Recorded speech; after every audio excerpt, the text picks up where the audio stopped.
sentados, cada um no seu lugar, silêncio, olhando para frente, e prestando atenção aqui.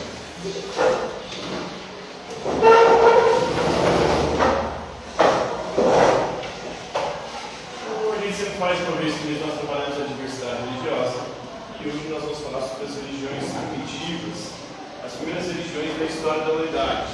Então, por que os primeiros seres humanos desenvolveram a religião? Vocês imaginam o que seja?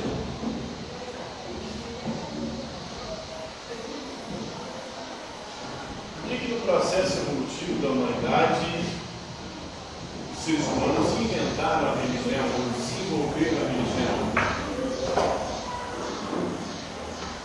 Não consegue imaginar por quê? Porque eles queriam compreender o mundo à sua volta, eles não sabiam explicar os fenômenos que o rodeavam. Então eles precisavam dar sentido ao mundo, no sentido que eles não compreendiam. Eles começam a criar histórias para explicar os fenômenos. Um cria uma história para explicar um ser sobrenatural que joga um raio, que manda chuva, ou que faz a terra germinar, ou que faz a terra viver, os terremotos, e assim sucessivamente.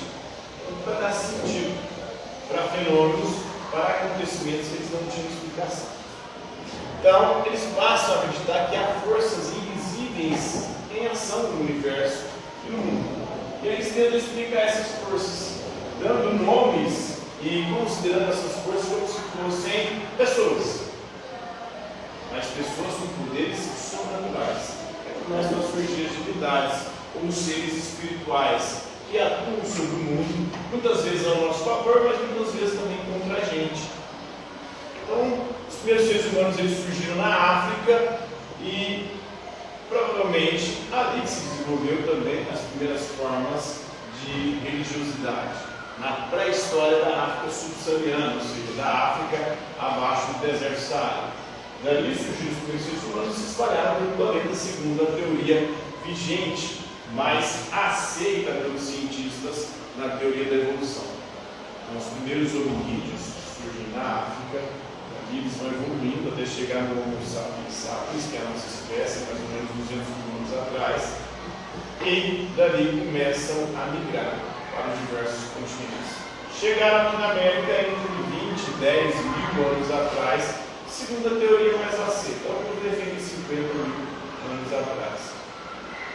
Mas a mais aceita é que teriam chegado atravessando o Estreito de Bering na última era glacial. Eles atravessaram lá em cima da América do Norte e foram descendo até chegar aqui. Há outras teorias que provavelmente outros povos chegaram aqui, né, de canoa, de barco, sei lá, de alguma outra forma, e por isso há divergências e as diferenças entre os ameríndios da América Central, da América do Norte e os ameríndios do Brasil. E também há um ser humano que era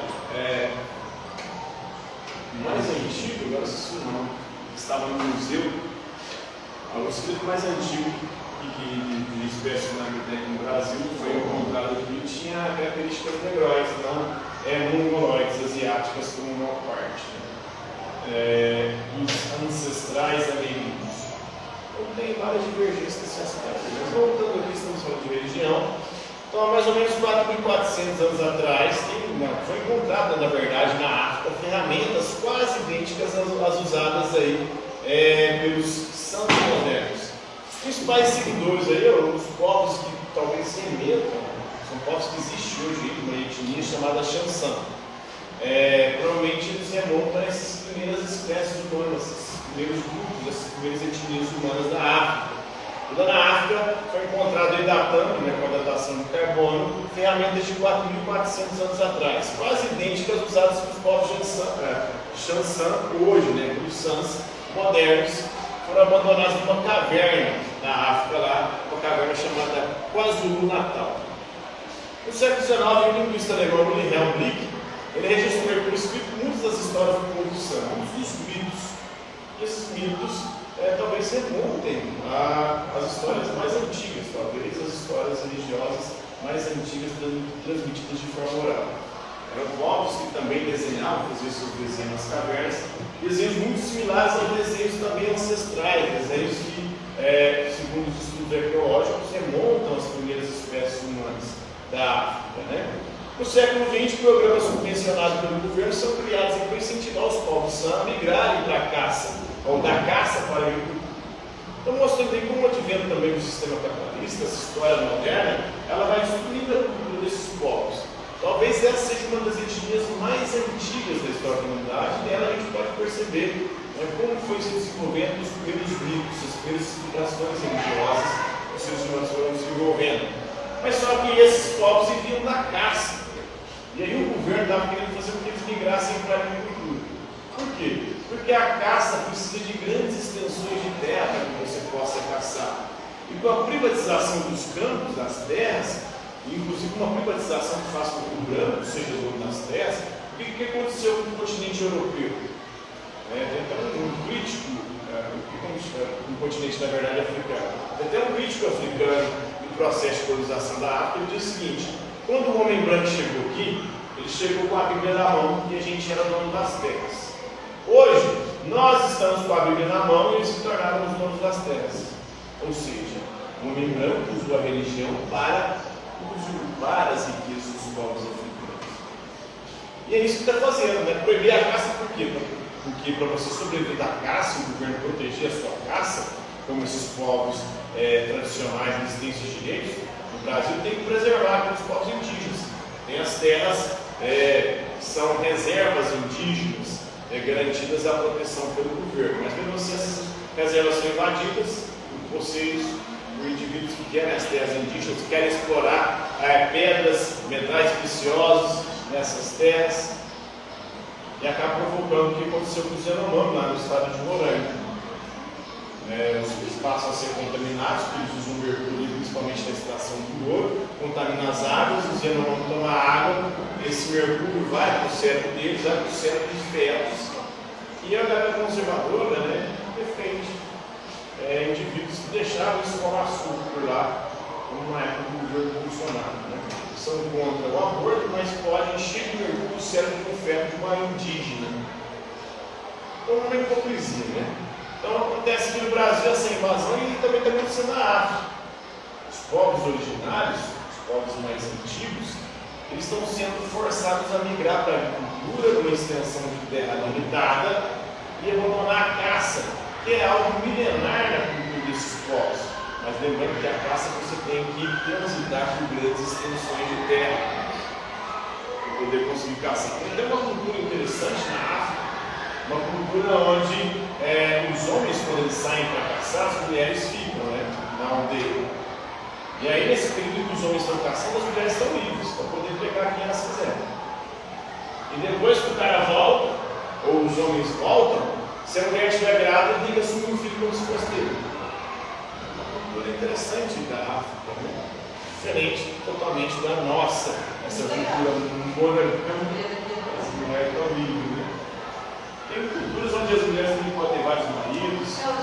Se olhar para as culturas e etnias humanas, você vai ver que existe uma diversidade muito grande de possibilidades de instituições familiares, de organizações sociais. Em 1994, o líder curandeiro David Cooper, ele assumiu uma crescente campanha pelos direitos de SANS e apresentou reivindicações à ONU, a Organização das Nações Unidas. Eles estavam vendo, não só os governos, mas a iniciativa privada na África, destruir a cultura dos povos originários de lá.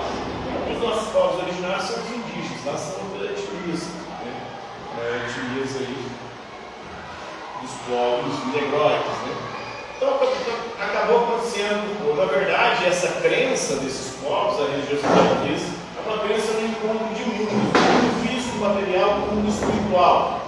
Esse encontro se dá nessas culturas, dessas primeiras religiões, dessas religiões mais antigas e tradicionais, principalmente através do sonho.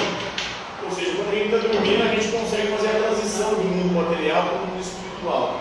E ali fazer essa circulação. Então, na crença dele, eles acreditavam que um pássaro que enviava a tempestade, E esse mesmo pássaro que sopra no nosso peito o ar para a gente respirar e ter vida, Então o pássaro da tempestade sopra no peito dos homens e das bestas, ou seja, dos animais, e sem esse sopro a gente não conseguiria respirar e não conseguiria viver, Então o que os primeiros seres humanos perceberam? Há um perigo à volta de nós, seres humanos, que provoca doença, provoca morte. Há fenômenos naturais, como o tempo, né? Há também estações, tudo isso está fora do nosso controle. A gente não consegue ter o domínio e controle sobre isso. A nossa fonte de alimentos, as plantas, os animais, às vezes é farta, às vezes escassa. Então você não tem controle sobre o alimento também. E aí eles passam a acreditar em espíritos, né? Então os espíritos passam a aparecer no céu, na terra, nos animais e no fogo, para nos ajudar ou para nos atrapalhar. Eles começam a invocar esses espíritos, pedindo a ajuda deles, ou pedindo perdão por ter cometido alguma falha, feito algo que era contra a vontade desses espíritos. Depois esses espíritos vão se tornando divindades, vão se tornando deuses. E aí nós começam a surgir as religiões politeístas, né? Então, desde a pré-história, os santos renovam essas culturas rupestres, em cavernas ou porões, transmitindo aí essas histórias. Os espíritos não tinham escrita, então a história é transmitida de forma na arte rupestre ou de forma oral. E as ideias são tratadas em gerações subsequentes e posteriores. Então, provavelmente as primeiras religiões que os seres humanos desenvolveram foram para tentar dar um sentido ao mundo, porque eles percebiam que havia forças invisíveis em ação no universo, no planeta, forças que eles não tinham controle, e eles começaram a invocar essas forças em seu auxílio. Compreenderam aí, pessoal? Então, por hoje é isso aí.